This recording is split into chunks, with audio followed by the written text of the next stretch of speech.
பெண்ணே பெண்ணே தமிழ் பெண்ணே ஆதி காலத்து பசும் பொன்னே பெண்ணே பெண்ணே தமிழ் பெண்ணே ஆதி காலத்து பசும் பொன்னே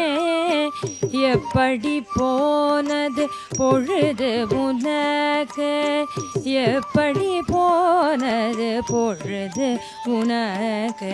ஐந்து திணையில் அமுதான செந்தமிழில் பேசி விளையாடிய அகத்தியன் கண்ணே ஐந்து திணையில் அமுதான செந்தமிழில் பேசி விளையாடிய அகத்தியன் கண்ணே பெண்